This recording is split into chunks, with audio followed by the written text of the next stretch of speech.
First story. We sent away my 7-year-old brother and cut him off for 3 years, then took him back. But ungrateful brother tells his friends he got abandoned. So I told his friend that my brother is a lying poss and got him bullied at school. He refused to celebrate his birthday. So I smashed the cake on his face and all over his room, got him grounded, and forced him to clean his room. Now my brother contacted CPS and abandoned me. I 20F still live at home while I work and save for university. I have 2 siblings, my sister 18F and my brother 14M. When I was 13, my sister was diagnosed with leukemia. She was 11 at the time. It completely flipped our lives upside down. Our parents aren't wealthy by any stretch, and the treatment was expensive. So my dad picked up every extra shift he could get, and my mom basically lived at the hospital. That meant someone had to take care of my younger brother, who was 7 then. But I was too young to look after him full time, and obviously, no one in our extended family lived nearby, except our grandparents on the other side of the country. So our parents made the only choice they really had, and sent him to live with them for what we thought would be a few months. It turned into 3 years. We visited once, he came back once, and the rest of the time it was phone calls and video chats. It was hell for all of us. We had to move into a cramped 2-bedroom apartment. I had to grow up fast. I started cooking, cleaning, and taking care of everything at home, while juggling school and pretending I was okay. My parents were barely around. My sister went through chemo, lost her hair, and nearly died twice. I saw our mom cry herself to sleep. I saw our dad pass out from exhaustion. But my brother, he was 7 and got shipped off. I get that it was probably hard for him. But when he came back at 10, it was like he'd made this image in his head that we had abandoned him. That word, he started using it all the time. And not just in a sad kid way. He would say things like, "When my family ditched me," or "They left me behind when they didn't need me." At first I thought it was just a phase, a reaction to the trauma. But he never stopped. What really pissed me off is that he started spinning it into this sob story for attention. At school, he told people he was abandoned for 3 years. Yes, he actually said that. He tells his friends that we dumped him because we didn't love him. And he says it like it's a joke, but also not. Like he wants to be the victim. So about a year ago, I found out from someone at his school, a girl I work with whose younger sister is in his grade, that he's been telling all his classmates this whole narrative about how we sent him away like he was a burden. And now he's rebuilding from his trauma. He even told them our parents never called him, which is bullshit. So I lost it. I showed that girl a bunch of photos from the time of us visiting him, of the gifts our parents mailed him, and screenshots of video calls. I told her flat out that my brother is a lying piece of SHT who made up his sob story to get sympathy and friends, because he couldn't handle the fact that not everything was about him. Word got around his school fast. Apparently, some kids confronted him. A few called him out for faking his story, and others just stopped talking to him altogether. He became kind of a loner. Teachers noticed, and he got pulled aside a few times by the school counselor, but he didn't say much. My parents eventually found out that he'd been getting bullied and isolated, and they were upset, but not at me. And here's the thing, I don't regret it. At all. He lied. He spat on everything our parents did to try and keep our family together. He made himself the main character in a situation where he was the least affected. Yes, he got sent away, but he didn't suffer. He didn't almost die. He didn't watch his mom and dad disintegrate under pressure. He didn't feel helpless for 3 years. I did. My sister did. Our parents did. But he had to be the victim too. Now everyone at home tiptoes around him. My mom keeps asking me to let it go and just be the bigger person. My dad says he's just a kid who's confused and hurt. But I'm not buying it. My sister is on my side. She thinks he's always had a weird complex about needing attention and plays the victim too easily. We're not speaking to him anymore. He keeps trying to hang out with us or talk, but we ignore him unless it's something necessary like dinner or chores. The house is quiet most of the time. My brother mostly stays in his room. He doesn't have many friends left. My parents try to make things feel normal, but he walks around like a ghost. He keeps trying to act like nothing happened, like we can just go back to normal. But I'm not interested in that. Then last week, things boiled over during a conversation about Christmas. My sister and I were reminiscing about a Christmas during her chemo year, when we somehow managed to get the whole family together for one weekend. She said it was the best Christmas of her life, even though she was bald and nauseous, because it felt like we were all still a family. And he jumped in with, "At least you had Christmas with the whole family." I didn't get that. I snapped. I told him to stop talking. I said he doesn't get to hijack every conversation and twist it into another story about how hard his life was. He looked shocked, like he didn't expect anyone to finally shut him down. He said, "I'm just saying I was alone." I lost my patience completely. I told him he wasn't alone. He was taken care of, fed, spoiled by our grandparents, and protected while our parents were drowning. I told him that our parents didn't abandon him. They made a decision to keep him safe while they tried to keep our sister alive. I reminded him that they cried every time they talked about him being gone, that they hated themselves for it, that he knows all of this and still chooses to say abandoned because it gets him sympathy. I told him he was selfish for thinking he deserved more attention during a time when our sister was fighting cancer and our parents were barely holding things together.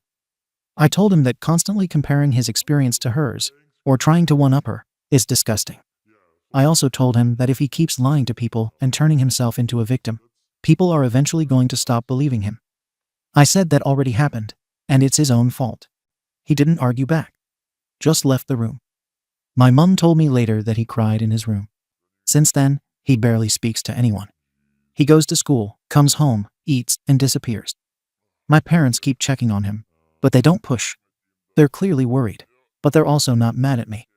My dad said I was harsh but honest. My mum said she wishes I'd been gentler, but she also said she understands why I snapped. Neither of them has asked me to apologize. They did, however, ask me to make peace with him. Not because they think I'm wrong, but because they're tired. Tired of the tension. They said he feels isolated and unwanted. I told them that's not my problem to fix. Here's where people might really hate me. I don't care that he feels alone. He created this situation. He chose to tell people we abandoned him. He chose to reduce our sister's cancer to a footnote in his story. He chose to rewrite our parents as abusers. When those lies blew back on him, I didn't rush in to protect him. I think he deserved the social consequences. If you lie for sympathy, you don't get to complain when people stop respecting you. He hasn't apologized to anyone. Not to our parents for calling them abandoners. Not to our sister for minimizing what she went through. Not to me for lying and making us look like monsters. Instead, he acts wounded and quiet, like we're supposed to feel bad for him. I don't. He tried to talk to me 2 days ago. He asked if we could just start over. I told him no. I told him I'm not interested in pretending nothing happened. I said if he wants any kind of relationship with me, he needs to admit that he lied, stop using the word abandoned, and apologize. He said he doesn't think he lied, that his feelings are real. I told him feelings don't give you the right to rewrite facts. The conversation ended there. My sister avoids him completely now. She said listening to him complain about being sent to our grandparents while she was vomiting from chemo made her feel sick. My parents don't push us to include him anymore. They still check on him and still try to support him, but they don't argue with us about keeping distance. If anything, they seem resigned, like they don't know how to fix it and don't want to make it worse. The house feels divided. My brother exists on the outskirts. I'm aware of that. I just don't feel responsible for repairing something I didn't break. I didn't send him away. I didn't lie about it. I didn't turn our family trauma into a competition. I know he was a kid when it happened. I know he probably felt hurt back then. But he's 14 now, not 7. He's old enough to understand context and stop pretending that being sent to grandparents who loved him equals being abandoned. He's old enough to stop centering himself in someone else's illness. And he's definitely old enough to apologize when he's wrong. My parents want us to move forward. I told them I will, once he takes responsibility for what he's done. Until then, I'm fine keeping my distance. I don't think I owe him comfort. I don't think I owe him reassurance. And I don't think I owe him forgiveness just because he's sad now. So Ada for refusing to make up with my brother, unless he apologizes. Even though he's isolated, struggling socially, and feels alone in our own house. Comments. Comment 1. YTA. Let's get this straight. Your literal contribution to your brother's well-being during a 3-year exile was what? 1 visit, some calls, and mailed packages. That's what you're holding up as proof that he wasn't abandoned. Mailed gifts. That's what you do with a distant aunt, not your own brother. He was 7. You visited once in 1,000 days. And what really pisses me off is that you didn't just ignore his pain, you went out of your way to destroy his social life. You told his friends he was a lying posse for expressing trauma. What did you think would happen? That they'd clap and say, "Oh cool, thanks for the clarification." You nuked his reputation and now act like he did this to himself. No, you did this. I get that you suffered too. But you've built this superiority complex around your trauma that gives you permission to minimize everyone else's. He was abandoned, full stop. And you're mad he said it out loud. Comment 2. YTA. Holy SHT. You don't get to tell someone what their trauma is or isn't. He was 7. That's second grade. And his entire family packed up and vanished. You saw him once in 3 years and think you have the moral high ground. Are you joking? Let's flip this. Why didn't you visit? You were 14, 15. Old enough to travel, even unaccompanied. Kids fly across the country to see divorced parents all the time. Why didn't you ask to see him more? Did you even call regularly? Or did you just shove it under the rug and then get mad later when he dared say out loud what you all actually did?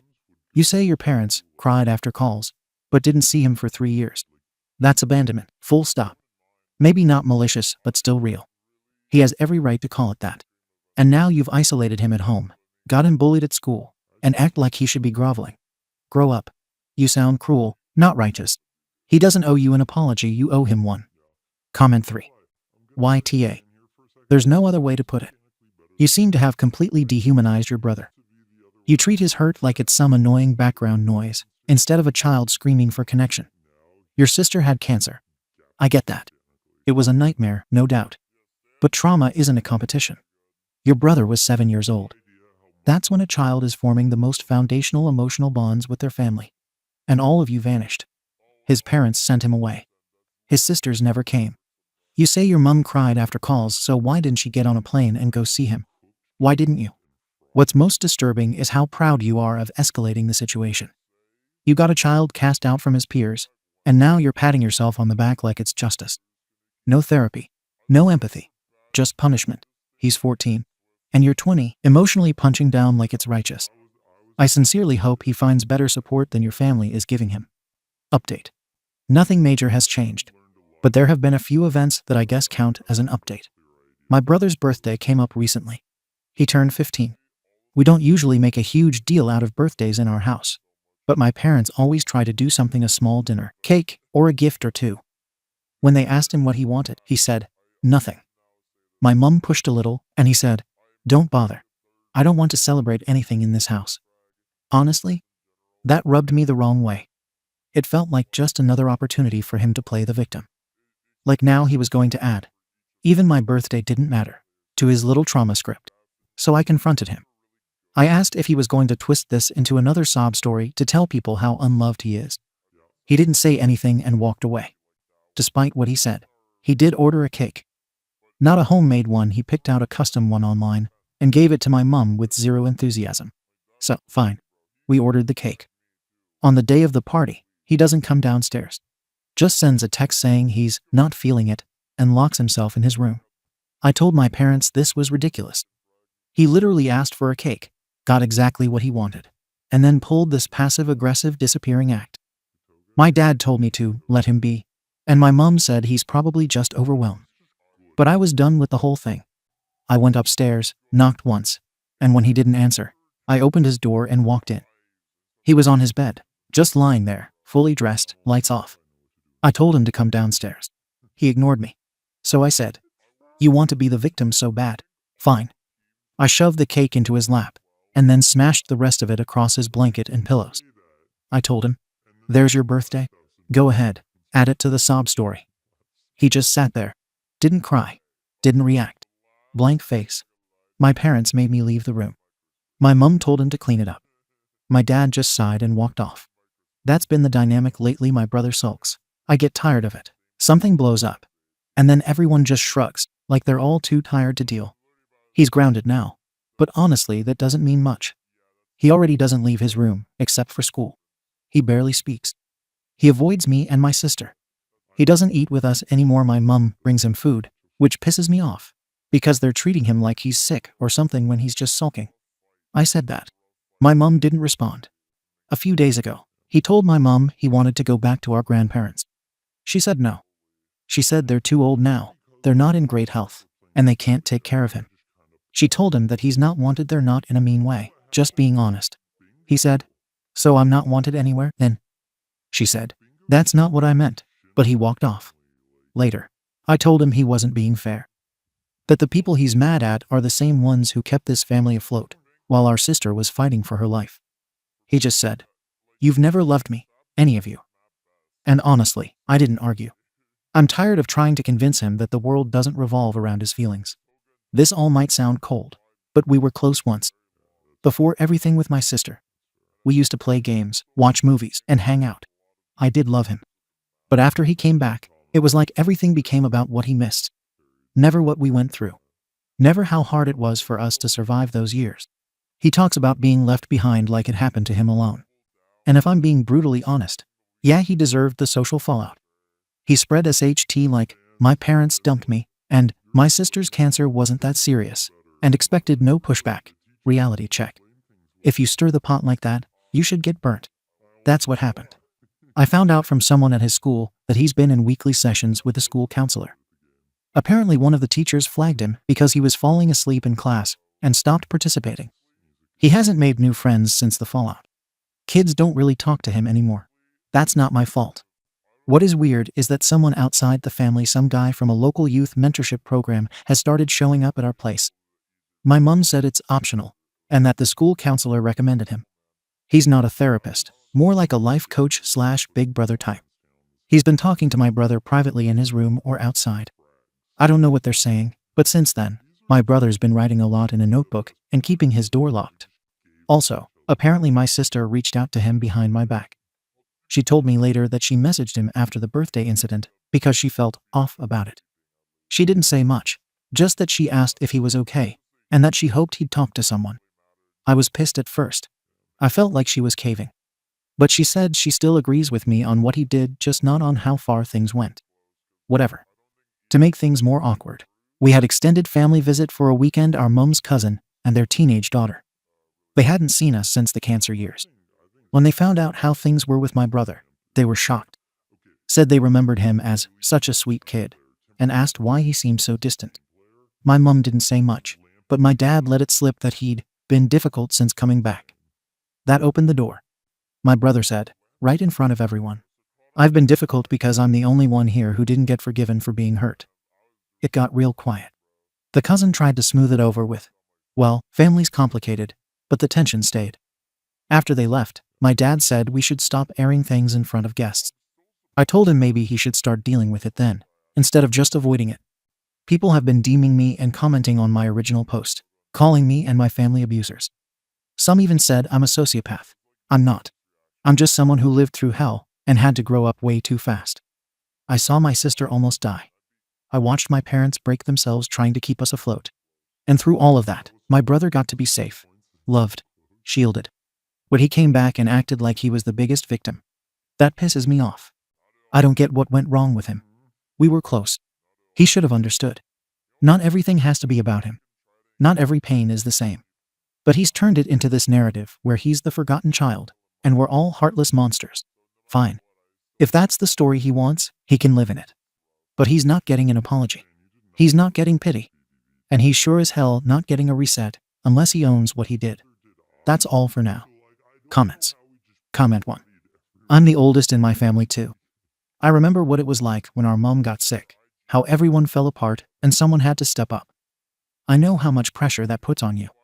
But I also know that it doesn't give you the right to destroy your younger siblings just because you think you've earned the moral high ground. You're stuck in this idea that trauma is something to compete over.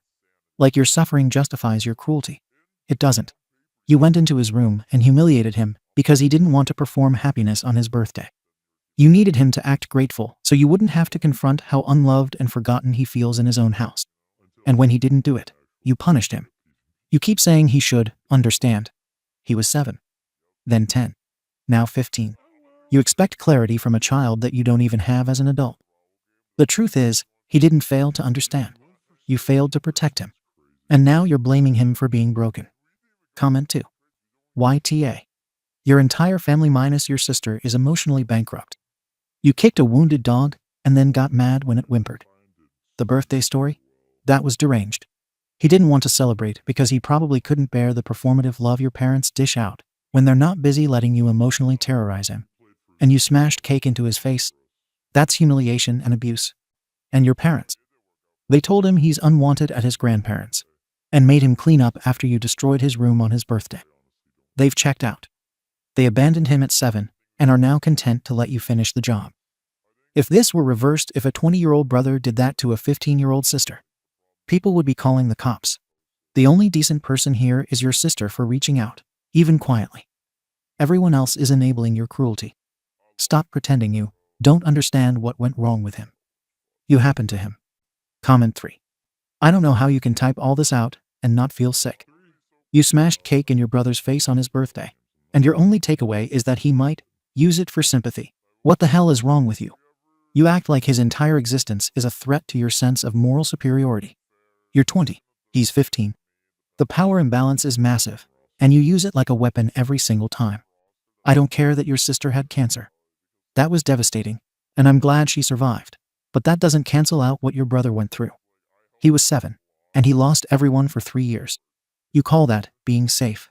But he saw it as abandonment, and frankly, he's right. You visited once. Your parents barely showed up. All the photos and gifts in the world can't replace presents. It's not about what you intended, it's about how it landed. And it landed like a effing wrecking ball. You didn't give him a reality check. You buried him. And you're still angry he hasn't come up for air. Update. It's been a few months now, and I figured I'd write this out because people keep asking what ended up happening. And because, honestly, our family doesn't even look the same anymore. It started at school. My brother had an English assignment where they were supposed to write about a formative life experience. He turned in something about being unwanted, about being sent away and never brought back, and about living in a house where he felt like a burden. He didn't name names, but it was obvious who he was talking about. His teacher flagged it and sent it to the school counselor. From there, it went to the administration. My parents were called in. I wasn't there, but they told me later the meeting was uncomfortable. The school asked direct questions about his living situation, his isolation, and the conflict at home. My brother apparently doubled down. He told them he didn't feel safe expressing himself at home, and that anything he said was used against him. He brought up the birthday incident. He brought up being grounded and isolated. He brought up us telling him he wasn't wanted at our grandparents either. The school filed a report. No one was hitting him regularly. No drugs, no extreme neglect. The school reported it as emotional abuse. Child Protective Services contacted my parents. That alone shook the house. I've never seen my dad that quiet. My mom was furious, not scared. Furious. Furious that our family business was dragged outside. Furious that after everything we'd done, he was painting us like monsters. CPS came for an interview, talked to my parents, talked to my brother and sister, and yes, talked to me. They asked about discipline, conflict, and boundaries. They asked about the cake incident. They asked about recordings. That's when we found out he had been documenting things. He had a notebook where he wrote down dates, conversations, and comments. He had voice recordings on his phone, arguments, lectures, even random comments taken completely out of context. He said he was doing it so people would believe him. To me, that crossed a line. That's not a scared kid. That's someone building a case like we're criminals. I told CPS exactly that. That he's manipulative, that he twists situations, that he's always had a habit of exaggerating and playing victim. I didn't sugarcoat anything. My parents backed me up. CPS didn't remove him then, but they warned us. Formal warning. They said the home environment was high conflict, and that things needed to change or they would escalate involvement. That warning followed us. My parents had to attend mandatory parenting sessions. There were check-ins, documentation. It wasn't just embarrassing, it was invasive. My work found out because I had to take time off for one of the interviews. I didn't tell them details, but rumors spread. It affected how people looked at me, even if no one said it outright. At home, the atmosphere got worse. My parents confronted my brother about humiliating them, about making them look like neglectful parents after everything they sacrificed. They demanded an apology not for his feelings, but for the embarrassment and the trouble he caused. He apologized. It was flat, emotionless, and clearly done to get them off his back. That apology didn't fix anything. Extended family got involved next. One of my mom's sisters, the aunt I mentioned before, started asking questions. She'd heard something was going on and wanted to help. She spoke to my brother privately when she visited. After that, she came to my parents and said she thought it would be healthier if he stayed with her for a while. My parents resisted at first. Not because they'd suddenly grown attached, but because of how it would look. Sending him away again after CPS involvement. Bad optics. But CPS didn't forbid it. In fact, they said it could be a reasonable temporary arrangement if everyone agreed. My brother agreed immediately. So he left, packed his things, took his notebook and phone, and went to live with our aunt. And she made sure everyone knew. She posted vague Facebook statuses about stepping up when a child needs safety. She told relatives she was doing the right thing when no one else would. She framed herself like some kind of savior. Meanwhile, my parents were humiliated, and I was furious. The narrative he wanted finally stuck. Legally, nothing dramatic happened after that, but the warning remains on record. CPS closed the case with a note about ongoing family conflict and recommended continued separation. That follows you. My parents hate that. I hate that. It's been months now. He hasn't come back. He barely contacts my parents. He doesn't talk to me at all. My aunt handles everything like she's raising a rescue animal. Updates through her, rules through her. I don't miss him. What I didn't expect was my sister pulling away too. She still talks to us and still comes home. But there's distance now. She said she needed space from all of it. I told her to be careful. That after everything we did for her, everything our parents sacrificed, cutting us off or siding against us would be a mistake she'd regret. She said she's not cutting anyone off, just protecting herself. Fine. I still think she's letting guilt cloud her judgment. As for me, I've lost any hope of having a relationship with my brother. Whatever kid I knew before cancer, before all of this, doesn't exist anymore. What's left is someone who records conversations, builds narratives, and drags institutions into family conflict, instead of handling things privately. That's not someone I want in my life. People online can keep calling me heartless. I don't care anymore. Actions have consequences. He chose escalation. He chose documentation. He chose outside authorities. Now he lives somewhere else, and our family is permanently changed because of it. I'm done trying to fix what he broke. Comments. Comment 1. He lives with my aunt now, and she's acting like she rescued a stray. Yeah, because she did. You keep talking like he ran a smear campaign, but all he did was tell the truth. And you all looked bad because, newsflash, you treated him like SHT. Your brother was the family scapegoat. You and your parents piled your resentment, exhaustion, and grief on a kid because he was the only one too small to push back at the time. And the second he did push back, documented, reported, spoke up, you painted him as some evil manipulator. Like this is a effing courtroom drama. What's wild is that you're not even hiding how cruel you were. You're proud of it. You bragged about humiliating him on his birthday. You wrote off CPS as just a report. You care more about how it impacted your workplace reputation than about the fact a child you used to be close to begged to be taken in by someone else. And now that he's finally safe, you've got the audacity to play the victim. Unbelievable. Comment 2. I'm going to skip the emotional outrage and just point out the systemic red flags, because they're stacking up like a case file. CPS gave your parents a formal warning and parenting mandates. That is not standard for mild conflict. That happens when credible emotional abuse is suspected. Your brother kept records painstakingly. You treat it like some crime against the family, but it's the only reason he was believed. Your own words, cake smashing, ambushing him with demands to perform gratitude, calling him unwanted, confirm what he was trying to prove. And now the only adult who took action is being mocked as showing off. I don't think you understand how bad this looks, not to Reddit, not to CPS, not to future employers if this ever becomes public. The only person who broke the family was whoever decided a child's pain should be treated like betrayal. Comment 3. You're angry because your brother stopped playing the role you assigned him. That's what this all boils down to. You wanted him to be quiet, grateful, and understanding of your version of events, and when he finally pushed back, you punished him for it every way you knew how. Socially, emotionally, even physically. Then, when he tried to protect himself, documented his reality. Because no one would believe him otherwise, you call that manipulation. I'm sorry, but that's survival. That's what kids in abusive homes do when no one listens. I should know. I was one of them. He didn't destroy your family. He escaped it. That's a huge effing difference. Second story. I thought my stepmom's abuse was normal and something I needed to accept until my mom introduced her boyfriend. So I cut ties with my father, who failed to protect me from a cruel person he loved more than his daughter. I feel like I've just gotten to know a new world where I'm basically treated like a person and not a nasty fly.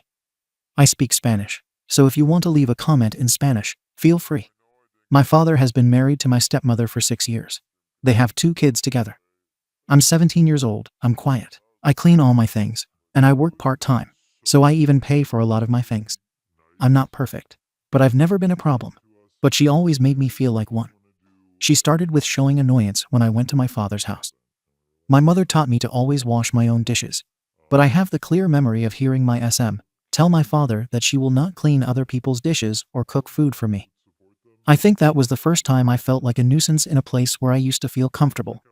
My father and I used to always take trips together, and I honestly felt a little excited to go on vacation with my little brothers. But they started going on vacation together as a family. I was no longer part of that family. She didn't like me going with them. Then the Christmas photos started. It felt strange when they took a picture with me. And then she would say, "Okay, now one with my family," and I had to step aside. Also with the photos they have hanging, baptisms. I am not in them, although I was present at the place. When my siblings were born, she really hated when I was present around them. She resented my presence. I remember once asking about this on a Facebook group about stepmoms and getting responses from women saying that my SM's behavior was normal. So I just decided to try not to feel bad about it. I think as the years went by it stopped hurting, or so I thought, until I met my mother's boyfriend, who I will call Luigi because he looks like him. He's been dating my mum for 2 years, but he's been a friend of my mum's for years. He has a son from a previous girlfriend. Luigi is really kind and funny, so it felt strange to feel comfortable around him. One day, he was organizing a vacation, and I was happy to hear him include me in his plans. His son and I get along well, so he even invites me on outings together. My mother is pregnant, and I think that relieved a trauma with my stepmother, so I automatically expected to be left aside by Luigi. But it didn't happen that way. My mother and he always include his son and me in all the plans. Thanks to this, I began to realize little by little that my stepmother is not normal, but it still hurt. Everything exploded yesterday when my father and his family were going to take the typical Christmas photo.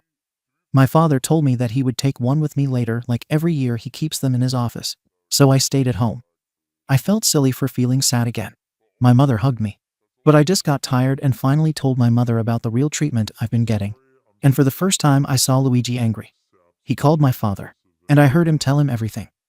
I even laughed a little when he said that my SM is an insecure psychopath.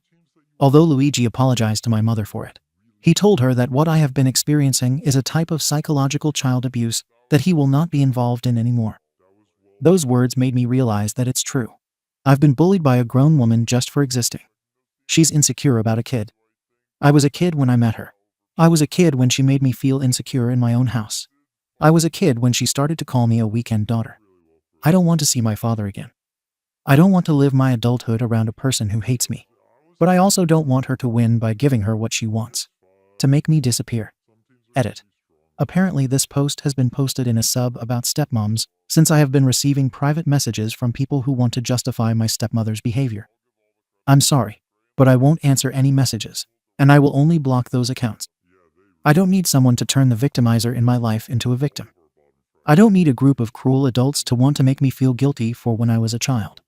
Absolutely nothing in this world justifies mistreating a child. Being a stepmother is difficult. Then try to be a little girl who doesn't understand why an adult who lives in the same house hates her. I posted about it on my profile. Comments. Comment 1. Have you talked to your dad about this? How can he allow this? I'm so sorry you were mistreated. But it's good that you have Luigi. OP. I told my dad in the past about feeling bad when she kept me away from my siblings. When first child was born, I remember my dad scolding her and telling her to let me hold him. But he never did anything more than that. He has pictures of me at his job and home office. But it sucks that he has to keep me hidden like I'm his secret illegitimate daughter. Comment 2. Well, I guess we now know who your real father is. How is Luigi more of an adult than anyone else in your life? Can we all agree Luigi is an amazing human? OP. Christmas is around the corner. Please make sure he gets a gift under the tree. He's an amazing person. OP. He wants a scratching post for his cats. So I plan to give him a big one with my mother in tilde and tilde. Comment 3. Luigi is really kind and funny. So it felt strange to feel comfortable around him. This sentence makes no sense. OP. What is not understood? It feels strange to feel comfortable around my mother's partner, since I have never received that treatment from my father's partner before. It feels strange to feel comfortable around a parent's partner for the first time. Strange doesn't always have a bad connotation. Comment 4. Don't think about cutting contact with your father, as her winning means your father has not stepped up to be a good father or even a protector. At the end of the day, many faults fall upon him. You are prioritizing your true family, the people who cared about you. Comment 5. Luigi for the win. He sounds amazing and has your back. Your dad has enabled your stepmonster's behavior, and he hasn't made a mistake. He has made choices of putting her and his new family before you. Why would you keep toxic people in your life? What does he or she actually bring to your life? Update. Hi. I made this account just to vent, but I got so many sweet comments, except for the harassment by the women in that stepmom subreddit. I talked about it on my profile, but I wanted to leave one last update for the people worried about me. After the day Luigi put boundaries on my father and SM, my father didn't call me or say anything until several hours later, when he sent me a message saying, "I'm so sorry, Hija, I love you." I felt strange because that message didn't make me cry or feel loved. I always wanted to be a daddy's girl, you know? I always loved my father and really appreciated all those few moments we could have together without my stepmom being there making bitter comments. But when I read that message, I had no feeling other than to think, same old thing, and I didn't answer. My father had his pictures with me in his office at home. But why do I have to be a secret? I'm not the daughter of a lover he wants to hide. Why does my existence have to be hidden there? My face can't be in the house where I lived. It's silly to say this now when I used to feel happy to see my photo there. I felt special thinking, Dad has me in his office every time he works. But as I started to grow up, these things took on a dark and realistic meaning. That feeling of feeling special disappeared. A day after that message, I decided to talk to my father and stepmother. My mother and Luigi said they would go with me, but I told them I preferred to go alone. I told my father that I will not return to the house as long as he is still married to her. I think my words may have affected him because he apologized to me again and told me that he loves me and that now we can all go on vacation together. I would have liked to be the biggest person, but they are the adults. I was the biggest person since she arrived, and I'm tired. I just told my father that I don't want to go anywhere where she is.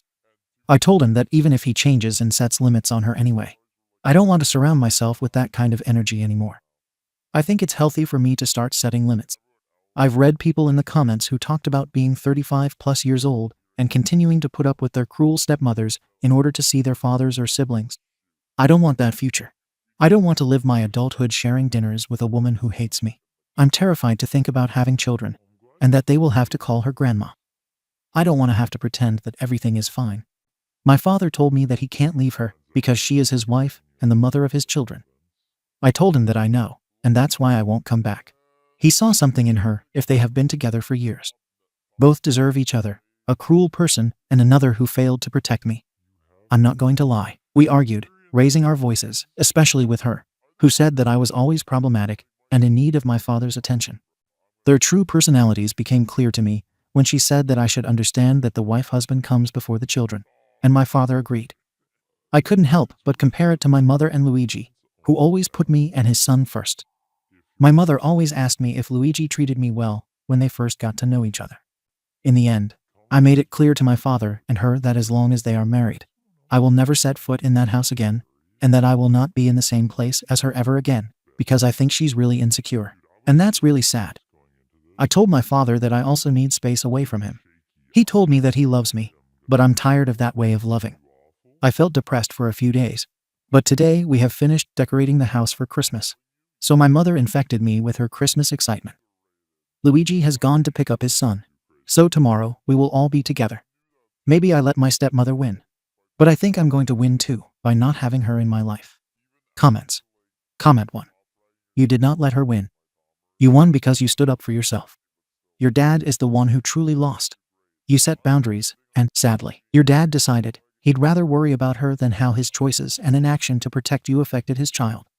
He's a sorry excuse for a dad, and I am glad you have Luigi in your life. He may realize it one day when you get older, and he misses out on all the wonderful things that will happen in your life. Graduations, marriage, possibly grandkids. He will only have himself and her to blame. I'm proud of you and wish you all the love and happiness you deserve. Comment 2. You did amazing.